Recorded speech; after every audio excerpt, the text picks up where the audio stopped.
It's the Heat who come out on top. They have now won 6 straight games. Cavs are back. We're going to talk about their blowout win over the New York Knicks. The Cincinnati Bengals are not offering Trey Hendrickson what he wants. Duke basketball continues to cement itself as one of the absolute greatest basketball programs in the entire country. The Rams are interested in signing running back Kyron Williams to a contract extension. After the Tennessee Titans owner took a private jet to meet with Cam Ward, it's clear he's the quarterback of the future. The Locked On Podcast Network presents the Big 6 in 60.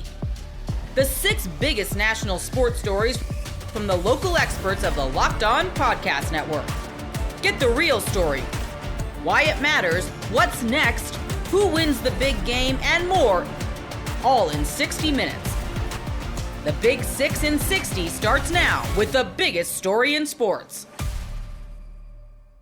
What a game. Miami wins their 6th straight after drubbing the Celtics on the road. You are Locked On Heat, your daily Miami Heat podcast. The Heat's big win over the Celtics on Wednesday night.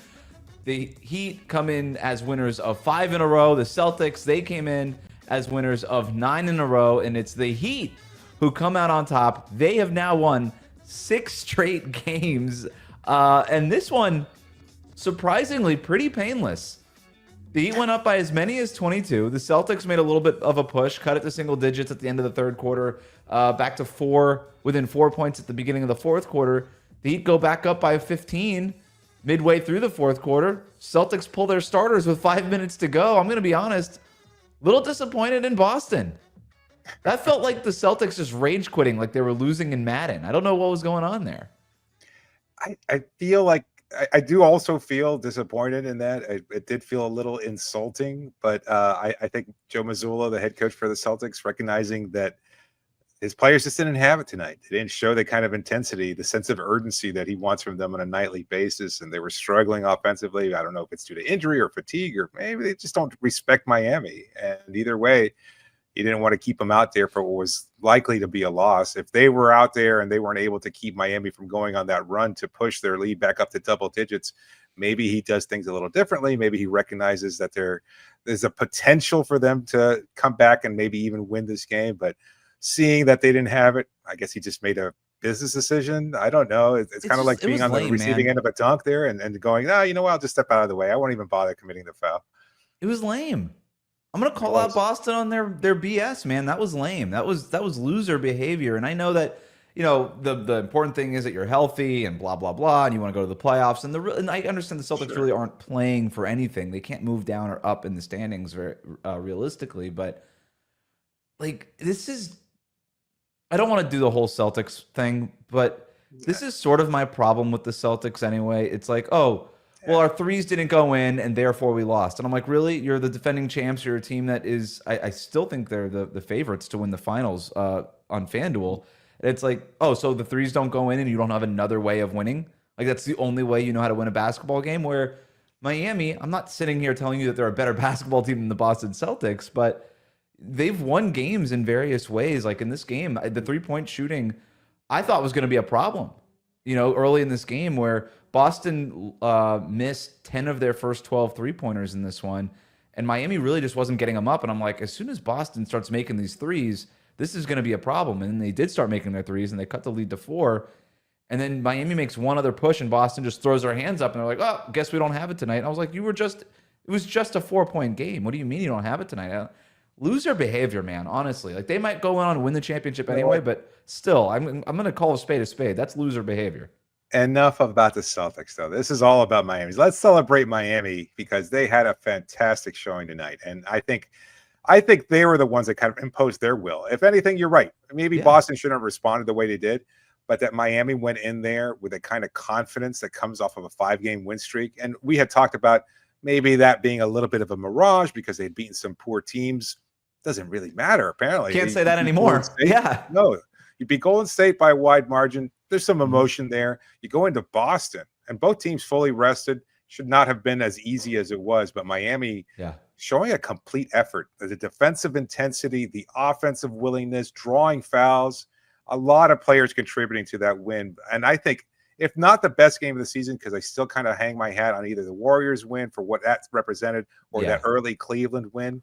But it's certainly top 3. And it was just a convincing victory for a lot of teams that are a lot of people in general, fans alike, that may have even written off this Heat team. Don't be so fast. Put those pencils down, folks, because this team is still ready to play. So, has there ever been another team to win 6 straight games after losing 10 straight games? This is such a purely Heat thing. A team that loses 10 straight games, that team sucks. Yep. That team doesn't win 6 straight games. That team doesn't beat the Warriors and the Celtics in Boston. This is the first Heat win in Boston, by the way, since December of 2022, regular season. So not including the playoff win last year. Like, it's hard to win there in Boston, not just for the Heat, but for a lot of teams. Like the Celtics don't lose at home over these last couple of years. Yeah, and so I'm still trying to wrap my head around what this team is. But here's that's a question for, I guess, later in the future, because we can't really answer it now. But here's what stands out to me in terms of the 6-game win streak versus what the 10-game losing streak was. Yeah. This team's really figured out how they want to play. Yeah, and whether it's Kyle Anderson playing point guard a little bit, Tyler Hero playing off the ball, Bam picking a spot, Pelle Larsson being involved in getting these hustle plays, Davion Mitchell, not just what he does defensively, but I love the pairing of him and Highsmith coming off the bench together defensively, especially when they come in with Ware, and then even more especially when they come in with Bam, and you just have those 3 guys out there locking teams up. But also using Davion offensively, right? And we talked to him yesterday about the shooting, but I love his ability to put his shoulders down and drive to the basket. He's got such a quick first step. Like they're figuring out how to use these new parts and what life is after Jimmy Butler. Whereas when Jimmy went to Golden State, they hit the ground running because the folding him in is way easier than folding in all these new pieces from Miami, because with Jimmy, it's just, hey, he's one of the best isolation players in the league. There's not much to figure out. Give him the ball, let him go to work. And that's essentially what the Warriors did, and it's been working for them ever since too. But for the Heat, it was just a little bit more complicated. And those 10 games, there was growing pains, and they talked about this. And in these 6 games, it feels like they've figured out what they want to do. They had a tight playoff rotation in this game, just 3 guys off the bench, and they were all awesome in this one. But that's what really stands out to me is like, oh, this team just knows how they want to play now. It was something I'd brought up before during the losing streak, where they were clearly without a hierarchy, and that was one of the things that Jimmy brought to this team, was that once he joined in 2019, there was a clear structure of who was going to do what, and everybody else kind of figured out their role. And we got confirmation from Davion yesterday in our interview, where he talked about just figuring out all these different pieces. You were just alluding to it. And now it's this kind of understanding. And I think Spo, to his credit, as bad as he was early in the season, with his back against the wall and that 10-game losing streak kind of forcing his hand, he's really done a much better job of understanding how to incorporate what players, not playing Jaime, not playing Terry Rozier. Jaime got like garbage time minutes, but it wasn't really a factor. Right. And playing Pelle Larsson due to necessity because of injuries to Duncan Robinson and Andrew Wiggins, and you got to play somebody. And it's just worked. So whether he's kind of stumbled ass backwards into it, or whether or not it was just a smarter decision on his part or an understanding of what this team needs, he's figured it out. The team has figured it out. And I love how they're understanding their roles and playing together and playing so cohesively. That to me is like the real difference in what we're seeing now and what we saw only in stretches during the 10-game losing streak. We'd see it for 3 quarters and then they'd fall apart as they have during the 4th quarter. This team outscored Boston in the 4th quarter. Like, they did their job. Not only had they outscored them for 2 of the previous quarters, but they had done a great job of carrying that lead into the 4th and not relinquishing it. That you have to give them ultimate credit for, and they just did a great job. And they don't wobble as much. During the 10-game losing streak, there was a series, I think, in the 3rd quarter where they had a couple of turnovers in a row that led to a couple of 3-pointers for Boston. During the 10-game losing streak, they would have crumbled. Folded. And during the 6-game losing streak, I think in every single one of these games, the team has thrown a punch and Miami has had a counter punch. And they don't wobble as much anymore. And I think that's really impressive. A quick rundown of the game, just a little recap. The Heat were without Andrew Wiggins or Duncan Robinson. The Celtics were without Drew Holiday, Kristaps Porzingis, and Al Horford. So both teams missing some key pieces. The Celtics started the game missing 10 of their first 12 three-point attempts. The Heat were getting to the line a ton. Pelle Larsson, 7 free throw attempts in the first quarter. Tyler Hero, Bam, they got going in the second quarter. The Heat go up by 22 in the third quarter. Celtics cut the lead to 4 in the fourth quarter. 10-point game with 6 minutes left. Then Pelle Larsson and Davion Mitchell hit back-to-back threes to go up by 15 with 5 minutes left. Then the Celtics pull their starters. 42 points for the Heat's bench. Boston goes 12 of 43 on three-pointers, and the Heat. There's nothing like the energy of an MLS match, the chance, the atmosphere, the last-minute goals. If you want to experience it all live, Gametime makes getting tickets easier than ever. With last-minute deals, all-in prices, and a low-price guarantee, Gametime takes the guesswork out of buying MLS or any other tickets. Plus, ticket prices actually drop as kickoff gets closer, so you can score amazing seats at a great price. I just checked the Gametime app, and there are incredible deals for this weekend's match, cheaper than I expected. You can take the guesswork out of buying tickets with Gametime. Download the Gametime app, create an account, and use code LOCKEDON for $20 off your first purchase. Terms apply. Again, create an account and redeem code LOCKEDON for $20 off. Download Gametime today. What time is it? Gametime. Cavs are back. We're going to talk about their blowout win over the New York Knicks. You are Locked On Cavs, your daily Cleveland Cavaliers podcast. The Cleveland Cavaliers on Wednesday night squared off with the New York Knicks and won 124-105 in a game that was really the tale of two different halves. In the first half, maybe not the entire first half, and I do want to talk about the run that the Cavs went on to close out the first half in a second, but the Cavs, I thought, came out in this game in a way that I didn't expect them to. And I have been saying on this podcast for the past several weeks, you know, when the Cavs play New York, I really think that that's going to be the point where they look like a team that turns it on. And yeah, I thought that they looked good, maybe not great against the Clippers on Sunday. I thought that they played better than the final score was, but it wasn't like some complete Cavs victory on Sunday afternoon. But I expected them on Wednesday against the Knicks to come out and look great for 48 minutes. And they didn't do that. They did not look great for 48 minutes. But what they did do was they looked awesome. They looked great in the final 24 minutes, probably more than just the final 24 minutes. I think like the last 3 minutes or so of the first half, they looked great as well. And I was surprised that they didn't come out with more energy. I was surprised that they didn't necessarily look locked in defensively. I thought New York was able to get a lot of the stuff that they wanted to do offensively and give them credit to. I mean, OG Anunoby in that first half for the Knicks, he had 19 points. He was fantastic. I thought Karl Anthony Towns was really good, but those guys did get into a little bit of foul trouble.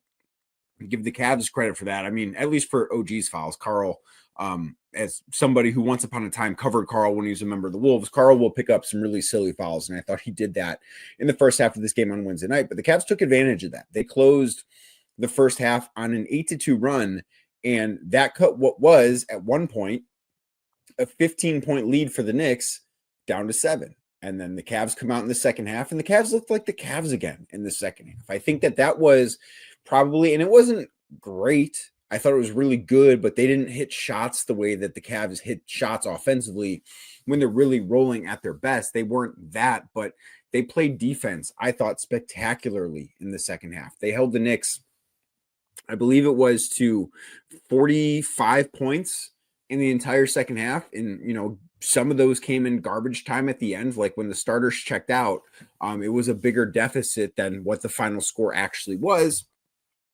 I thought the Cavs were lights out defensively in that half. I thought they did a good job forcing turnovers. I thought they did a good job forcing the New York Knicks into some difficult shots. And then on the other end of the floor, I thought Darius Garland had a great game. I thought Donovan Mitchell was awesome in this game, not just with the scoring where he had 27 points, but a lot of the little things too, the rebounding, the physicality is the thing that Kenny Atkinson pointed to when talking about what Donovan Mitchell does aside from just filling up stats in the box score.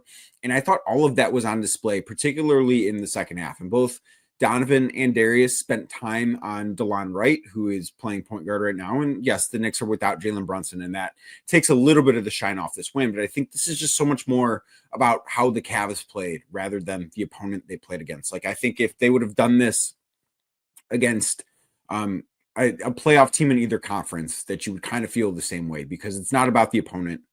Unless you start talking Boston or OKC, then it becomes, the opponent matters.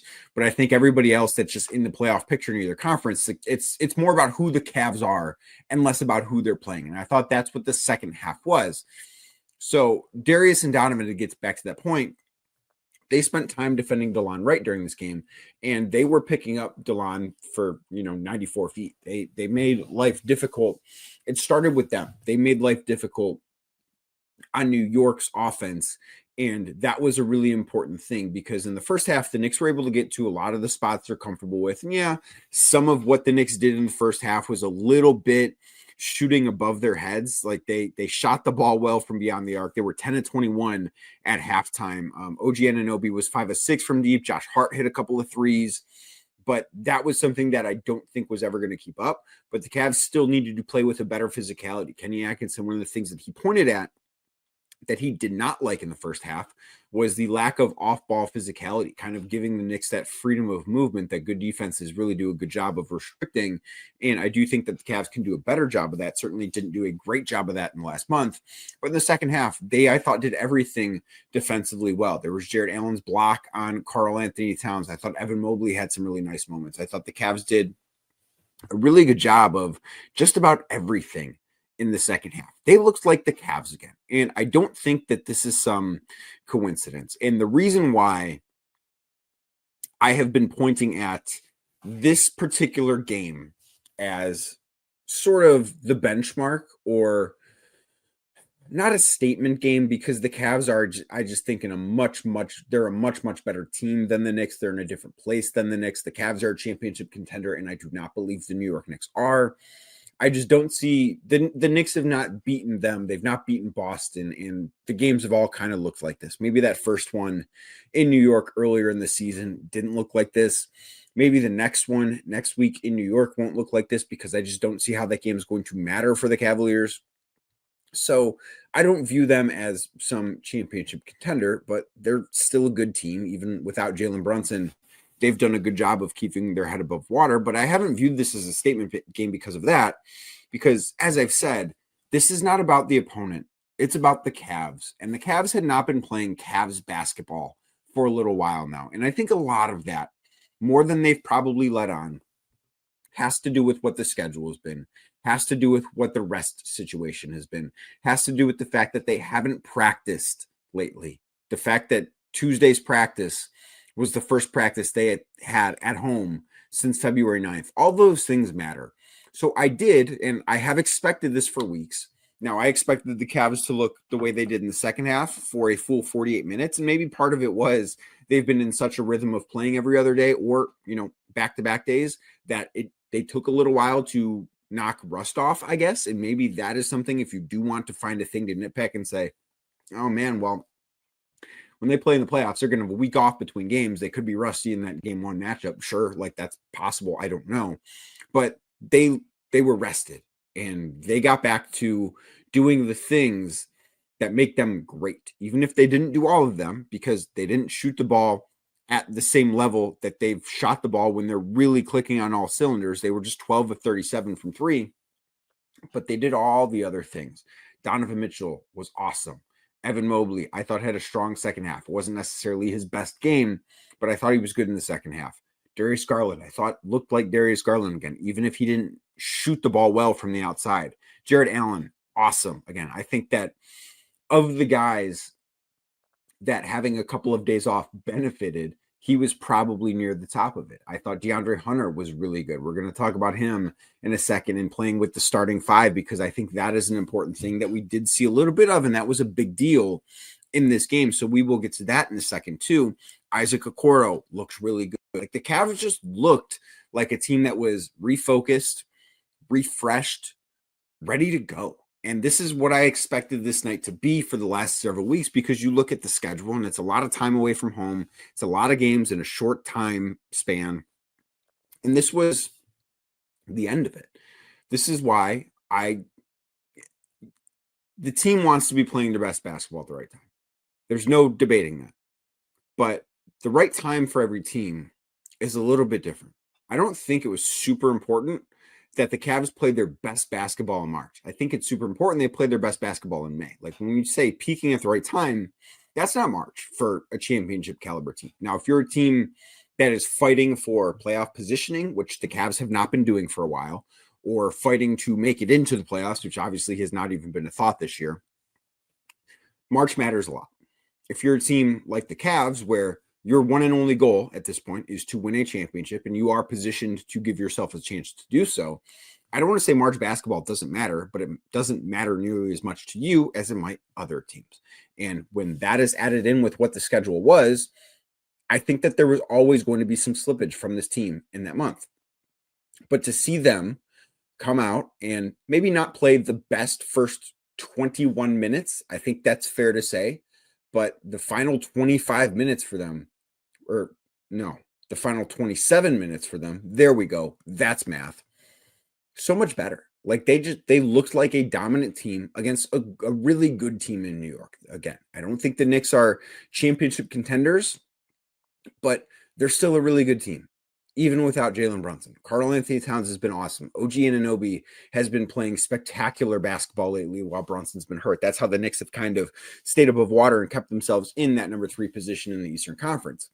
But it didn't matter. Like the Cavs played well enough for 27 minutes that I think it should be something that is reassuring to everybody, because I know that there has been in some factions of the fan base, there has been concern, there has been worry, there has been, maybe some doubt about this team not actually being who they've actually been all year. And if you listen to this podcast every day, if you're an everydayer here, you know that is not how I felt. But I think that this game, for a lot of people, and yes, they have to follow it up with another good game. They play a bad San Antonio team on Friday, then they play a bad Sacramento team on Sunday. So they do have to follow it up with a couple of good performances. And I talked about that on Wednesday's show. And like that should be the goal, that they should take these next few games pretty seriously and get themselves ready for the postseason. And then once the top seed is clinched, whatever you do is what you do, because that stuff's just not going to matter. But this should serve as reassurance. So, okay, when the Cavs are rested, and they weren't fully healthy, still no Ty Jerome. We'll have an update on him later in the show. Dean Wade didn't play because of an illness. When the Cavs are rested and focused and maybe not away from home as much as they were, they're still a great team. Like that has not changed, even if they hadn't played like it for a little while. I just think that this game, what they looked like in the second half, how dominant they were, I think this should be something that should be reassuring that, okay, yeah, the playoffs are right around the corner and the Cavs are ready for it. The Cincinnati Bengals are not offering Trey Hendrickson what he wants. You are Locked On Bengals, your daily Cincinnati Bengals podcast. There is a lot to get to here with these Trey Hendrickson comments, and we both got repeating themes in terms of communication. We've got analogies from Trey Hendrickson on the Pat McAfee show. We got some details, I think, from Trey Hendrickson that we haven't heard him previously allude to in terms of some of the things that he wants, and perhaps a suggestion in him saying what he wants in terms of things that he's been offered that maybe he doesn't want. Where do you think this starts? Where does it start? I'll tell you where it's headed. Let's start with where it's headed. And it's a 3-letter word. And it's not win. It's war.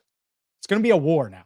That's what it is. Trey Hendrickson going on a national show like the Pat McAfee show, which, by the way, Trey, just come on Locked On Bengals anytime, my man.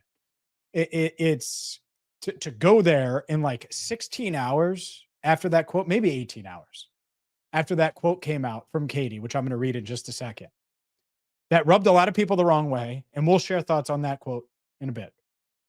But Trey's pissed. I'm going to use that word. And I don't use that word a lot on it. He's clearly angry.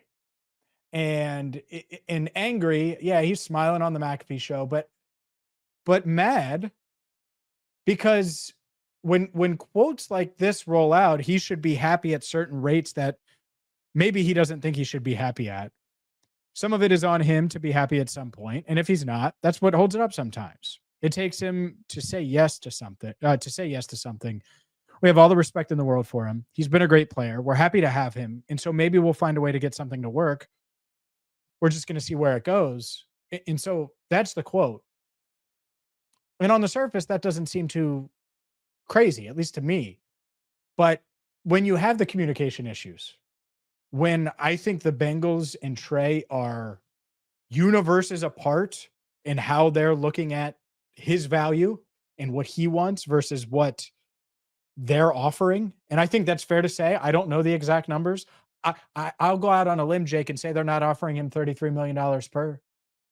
I'll go out on a limb and say they're not offering him a bunch of guaranteed money. And so that's not out on a limb. For those of you that's not clear to, that is not out on a limb at all. No, that's not a leap. Oh, not a leap. That's zero vertical. It's NFL combine season. Like if you're doing the vertical leap, that's zero. That's zero on broad jump. That relative athletic score is none, zero, void. It's look, this is going to be a battle, war, whatever you want to say. I'll use those two words, and I'm going to continue to. And that's no disrespect to anyone that actually is doing real battles, real world wars. We're talking about football here, but in reality, we know how the Bengals are in these situations. And for Trey to go on there and do that 18 hours after seeing that quote or whatever it was. I mean, she talked yesterday at like 4 p.m. The article started to come out around 7 or 8 p.m. And by 1:15, 1:20 on Wednesday, the next day, Trey Hendrickson's on Pat McAfee's show saying he feels disrespected and we're going to dissect this thing. Like that's put your helmet on. This is going to be a battle. Yeah. And the interesting thing to me about, well, there's so many interesting things. I don't know why I started a sentence that way because there's really so much to get to here. But one of the things that stands out to me when you're talking about this battle, and it does seem like it's going to drag out. Hopefully it doesn't. This is something that we've talked about wanting to see this team avoid this year. Don't let this thing get into training camp again.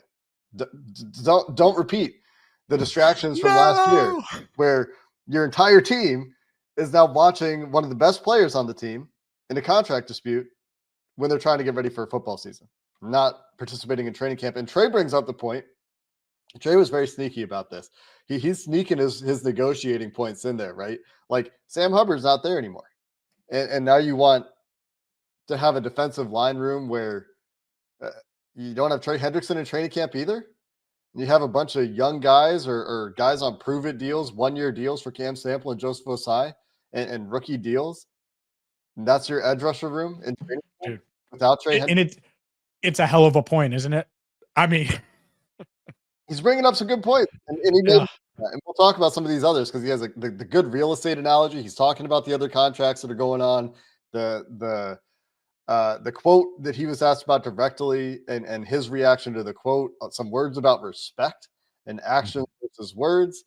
You can, doesn't take a PhD and reading between the lines to see that he's not happy. But in terms of this thing dragging out, Trey's also talking about the offseason program right around the corner.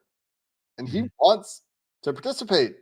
At least that's what he's saying, right? And this is, I'm sure, a negotiating ploy as well to some degree to try to light a fire and say, hey, I want to be there for the offseason program. I want to be there for OTAs. I want to be there when the rookies are getting their first impression. And think about what Zach Taylor had to say on Monday about the camaraderie that he wants to build where there's no more locker room split in preseason because the locker room's done. So you don't have to put the rookies in one locker room and the veterans in the other, which was the case in training camp last year while they were finishing the locker room. And the linemen in another. Like it was 3 different locker rooms. Yeah. I mean, and so avoiding that and getting everybody into the same room and building and Trey Hendrickson's not there. One of the guys that's a leader on your defense. And yes, this isn't all the Bengals' fault for those of you out there that want to apologize for the Bengals in this. Trey Hendrickson's agent and his decision to agree to that extension is certainly a speed bump in their goal of achieving a long-term deal. But Trey's very clear on what he wants at this point. And that was one of the big takeaways from me is he's very, very clear in what he's been asking for. And he said for 3 years, I know that the 1-year extension was in the last 2 years, but what he's been asking for sounds like it's been pretty consistent and it's just adjusting with the market as it goes. Yeah. And there are a couple things there. I think that there are going to be a lot of listeners and viewers that say, Trey, you're under contract. Trey, you're under contract. That's it. You sign the contract. You're under contract. You're going to play. And and I think it was one of the most revealing things, because it's been speculated on, but one of the most revealing things that happened during that McAfee interview, and he got to it right away. March Madness is almost over, and FanDuel is giving you the chance to get in on the action like never before. Right now, new customers can get $200 in bonus bets when your first $5 bet wins. That's 200 extra bucks to use on everything from buzzer beaters to Cinderella stories and even who's cutting down at the nets.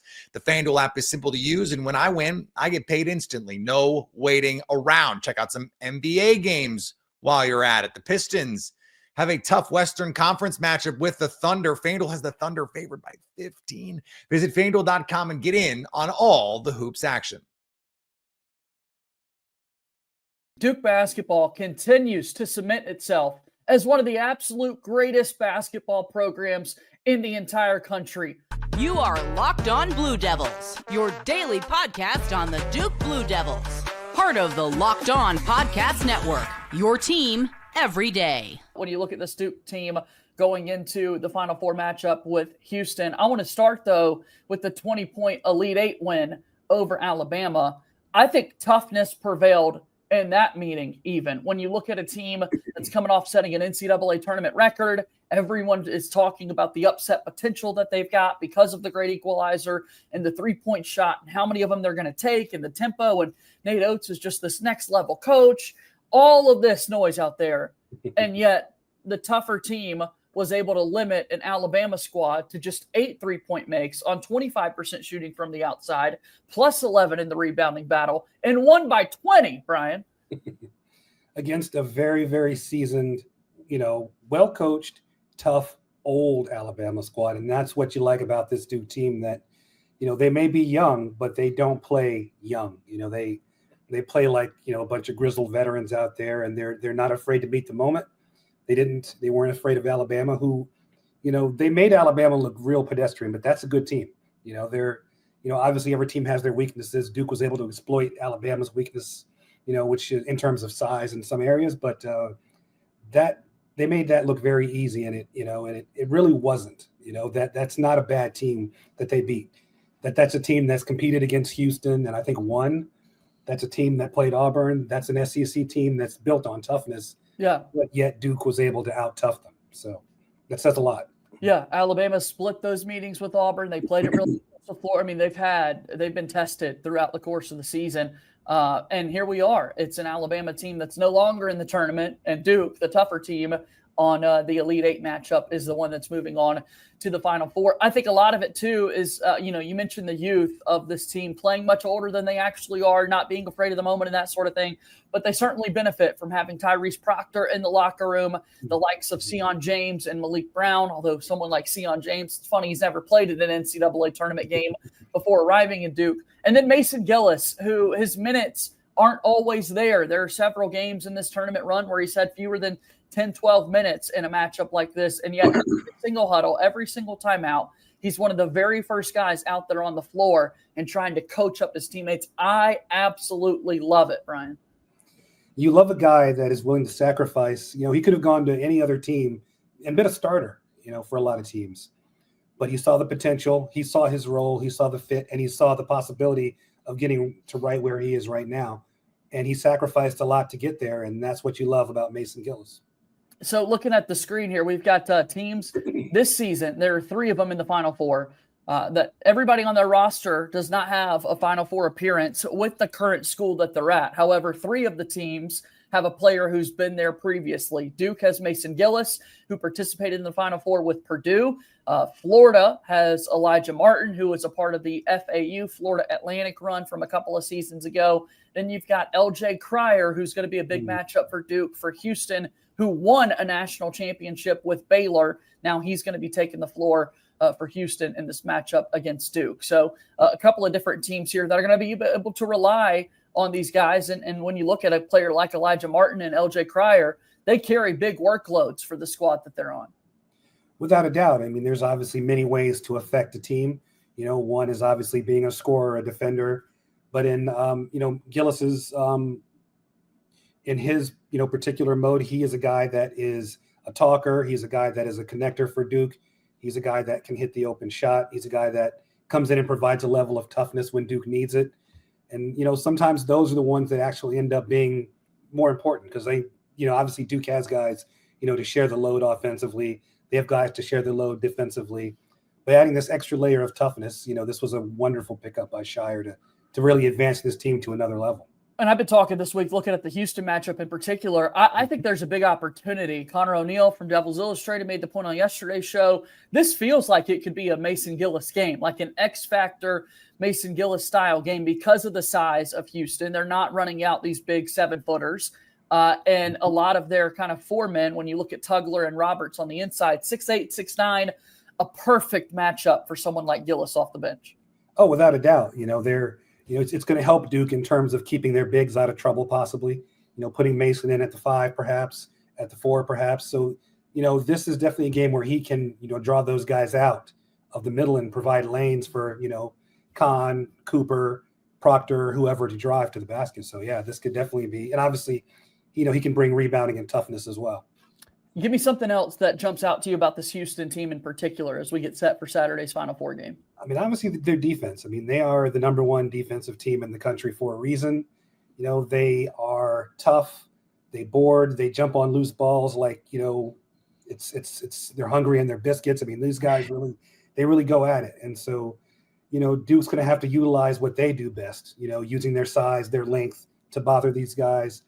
But honestly, Houston is just a good team, and they shoot well, and they don't shoot a lot of threes, but when they do shoot them, they make them. And I think they're, in the top 4 or 5 in percentage for 3-point shots. And so there's a lot for Duke to game plan for, but I think they have the raw materials to really turn those what look like advantages for Houston into advantages for Duke.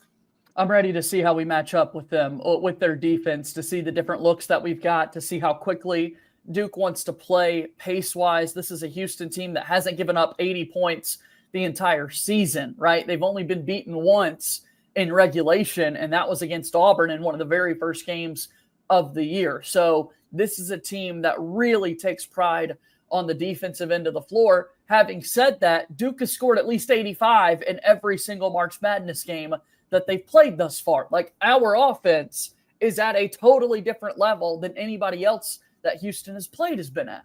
Yeah, it's going to be strength versus strength. And I think, this game may end up being in the 70s. But, for me, as long as Duke has 71 and Houston has 70, I'm okay with that. I'm right there with you. Yeah, because, look, people are asking me all week, does great offense beat great defense? Does great defense beat great offense? And my answer is, well, what side of the equation is Duke on? Because that's where I want to go, Brian. I want to go back Duke. So yeah, I'm fired up for this one. I think we're going to be in a good spot going into the game.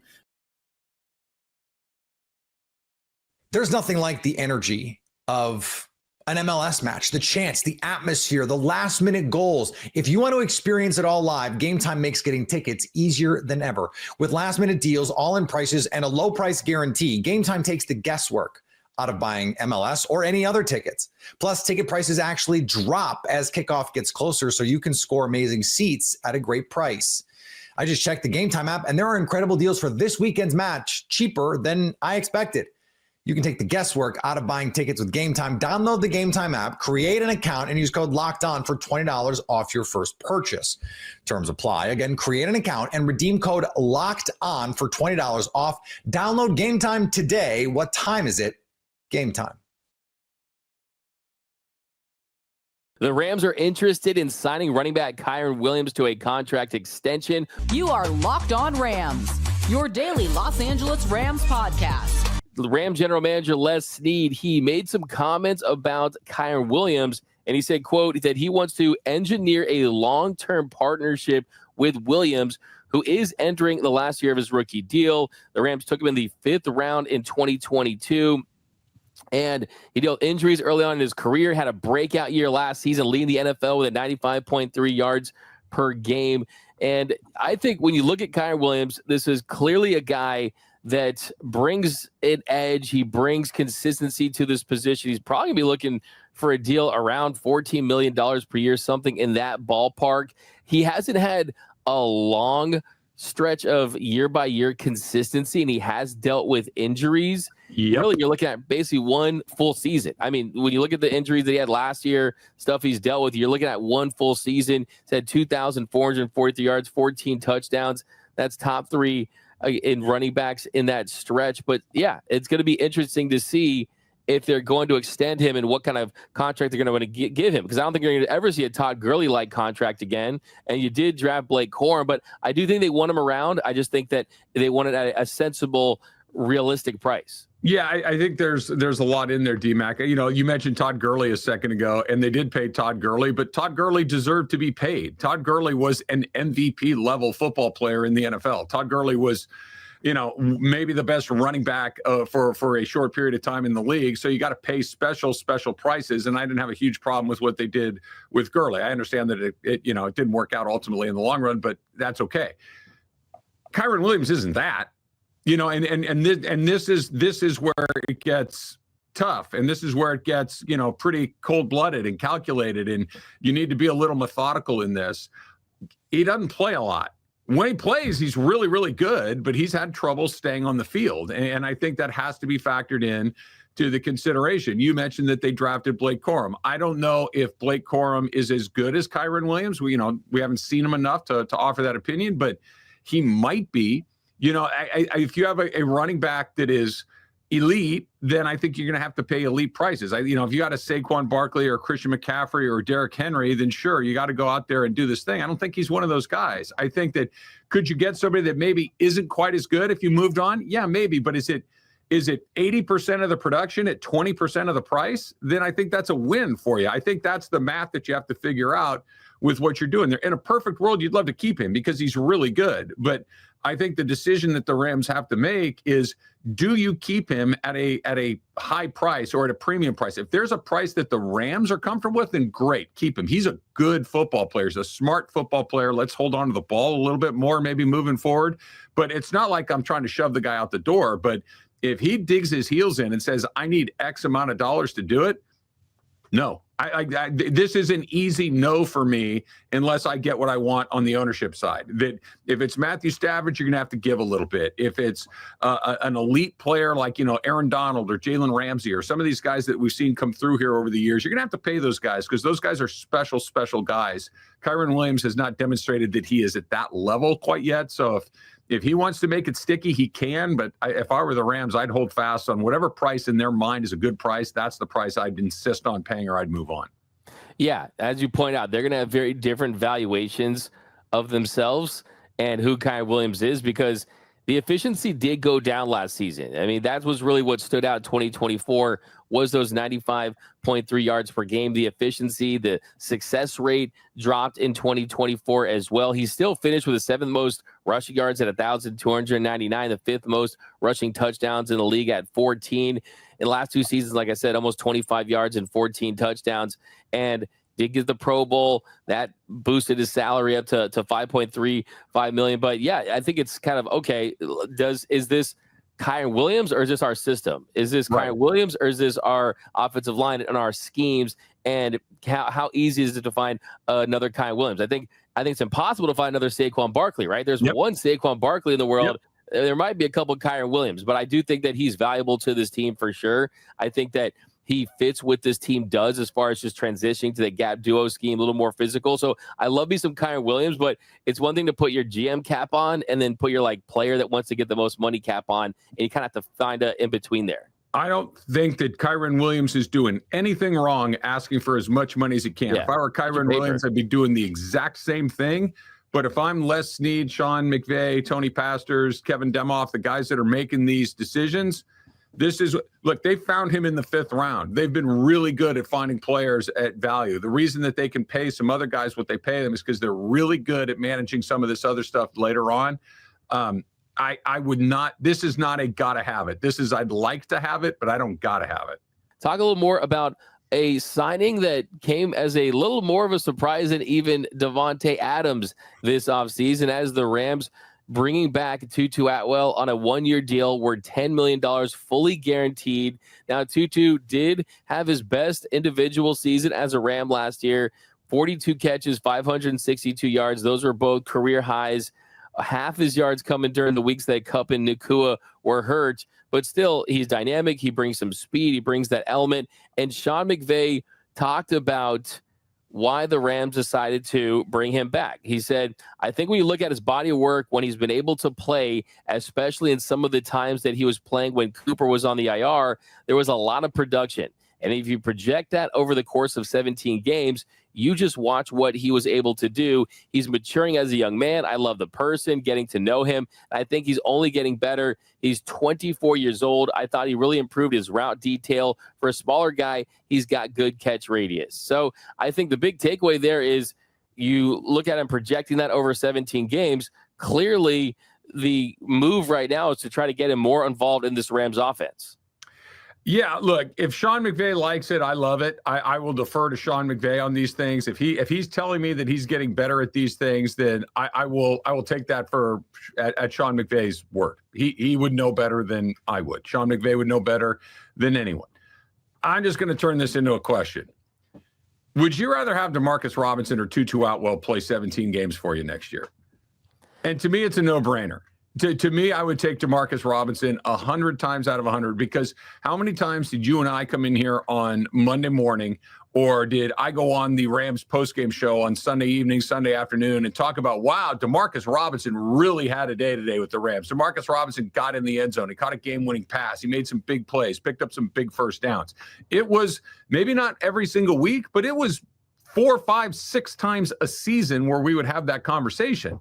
How many times have we had that conversation about Tutu Atwell? Zero. And I get it. He's fast. I get it that he's doing a little bit better. And I feel like I'm always the one arguing against Tutu on this. I just at some point, I don't care what you might be. I care what you are. And what he has been so far has been kind of sort of mediocre or a little bit less than that. I don't like a guy that is a one-trick guy, kind of, just spread that field like that. But if I'll end where I started. If McVay likes it, that's cool. I'll go with him because he's the expert in these things. But the Tutu Atwell experience is completely lost on me. Yeah, and look, we agree on a lot on this show, and I think this one is tough just because I think you brought in Devontae Adams that will take opportunities that DeMarcus Robinson was getting where he was thriving kind of near the red zone. And you look at his size, kind of what he brings.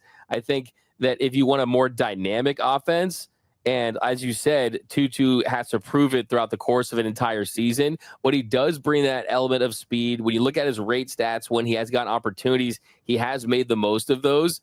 So I do think that if Sean McVay, like you said, wants him back in this offense, I think that he wants him back for a specific reason. And that specific reason is bringing different elements. Like we talk about baseball, you can't have all your bullpen pieces throwing 100 miles per hour, right? You need some guys that can throw splitters, changeups, sliders, give you different looks. So I think the fact that he can give you a different look definitely helps. I mean, I wouldn't be against the Rams going out there and drafting a receiver like Isaiah Bond out of Texas, right? No, me neither. Another receiver, Jordan Whittington, possibly getting another opportunity. So I do like the depth of this receiver room, and you have to mention it. Look, Puka Nacua has been extremely injury prone throughout his entire career, dating all the way back to college. By the way, just real quick here, what did you make of Puka Nacua saying he wants to retire at 30? Smart. I hope that he sticks to it because football's brutal, and that position in particular can be particularly brutal. But at the end of that, I'm like, yeah, let's see how you feel at 30, because somebody's going to show up with a bag of money. He's probably still going to be a pretty good player. He's probably still going to feel pretty good at that point. And I'm surprised that I still feel like this at 30. I'm going to go do it. I would bet against him retiring at 30, but that he's thinking like that, I think ultimately is probably a pretty good deal. Yeah, I agree. I think it's he's someone that when he goes on shows, he does make a lot of headlines. He says stuff, and like you love players like that actually say stuff. And if you're the Rams, I don't think you have a problem with it because you look at where he's at now, age-wise, he's a long way from 30. And the Rams, they just kind of made it clear what they do with receivers after 30 when they don't think they're productive. So if he's not productive, it's like, okay, go to Seattle, right? I mean, you play your college ball in Washington a little bit, that'll be your retirement home. So the Rams will be fine to move past you. I do think that it also kind of shows you that sense of urgency to have a great career while you're good. I mean, some players are like the Vince Carters of the world that will stay on the bench, right, and just collect checks till the end. Then you got like the Kobe's of the world, right? They're like right when they're done, they kind of know it. I think that Puka Nacua is one of those guys. I definitely like that. For me, you'd have to get me out the field in a body bag, playing till like in my 40s, right? But yeah, I mean, well, let me ask you this: I like it. He wants to have 5 kids, man. Yeah, well, I get that, and I get the idea of wanting to start a family and be there for your, and I admire that. But let me ask you: when you were in your early to mid 20s, 30 felt like a million years away. And then the next thing you know, you turn around and you're 30 and you're like, I feel exactly like I did when I was 25. And it's like, okay, I got lots of time left. And then the next day you're 40. And then 5 minutes after that, you're 50. It goes by fast and you still kind of feel sort of the same. So yeah, that's a good point. Like, I mean, honestly, it's like non-related to football, like at all. Like, it really does feel like, man, you're an unk. But then you're like, dude, I don't feel that different, for like 10 years ago, whatever it may be. So he's probably going to feel the same as long as he conditions and he keeps his body right, which we know he is. Yeah. I mean, just look at how much leaner he was heading into this season, right? And I always remember this. I don't know if this is biblical or whatever it is, but it's always kind of put it like, man plans, God laughs. You can make all the plans you want, and you probably should. Like, you need to be prepared for all these things, but who knows what's waiting for any of us 5 minutes from now, much less many, many years from now. Yeah, exactly, for sure. I think that's the case for him. And I think for Puka Nacua, he's gonna probably be the guy that still remains, right? Like Matthew Stafford will be gone at some point. Matthew Stafford will move on, and then who will it be? It'll be Puka Nacua's organization. He will be the face of this franchise, depending on the kind of quarterback that you get. So I think he's so popular with the fans. He's so popular with his teammates. He kind of embodies what Rams culture is in 2025. So, yeah, I mean, he's going to be the guy for a good stretch. He will be, and I'm uncomfortable with that because he's tough, because he's good, because he's competitive, because he wants to win, all of the great things. The only thing that I might change a little bit from what you said, D-Mac, is I don't know if anybody is the face other than Sean McVay moving forward. That as long as he's here, as long as he's the one that's putting the game plans together and he's the one that's collaborating to pick the players and free agency and just getting the pieces that he needs, I think the Rams are always going to have a guy that's the guy you're going to get. Like you mentioned, there was Gurley, there was Donald, there was Goff, there was Stafford, there's Kupp, there's all these Andrew Whitworth. Like, there are these great guys that are terrific players.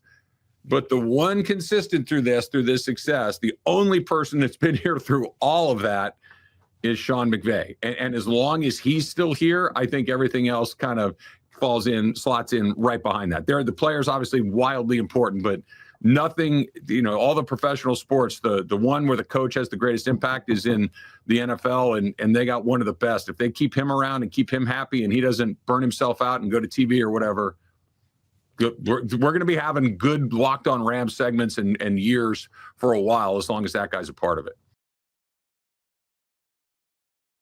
March Madness is almost over, and FanDuel is giving you the chance to get in on the action like never before. Right now, new customers can get $200 in bonus bets when your first $5 bet wins. That's $200 extra bucks to use on everything from buzzer beaters to Cinderella stories and even who's cutting down the nets. The FanDuel app is simple to use, and when I win, I get paid instantly. No waiting around. Check out some NBA games while you're at it. The Pistons have a tough Western Conference matchup with the Thunder. FanDuel has the Thunder favored by 15. Visit FanDuel.com and get in on all the hoops action. After the Tennessee Titans owner took a private jet to meet with Cam Ward, it's clear he's the quarterback of the future. You are Locked On Titans, your daily Tennessee Titans podcast. I do want to dive into the X factor for the Tennessee Titans, and it is clearly going to be Cam Ward. Quite frankly, this is the same conversation that we had for most of the offseason last year. Will Levis will be the X factor, and guess what? Will Levis played poorly, and it ruined the Titans season.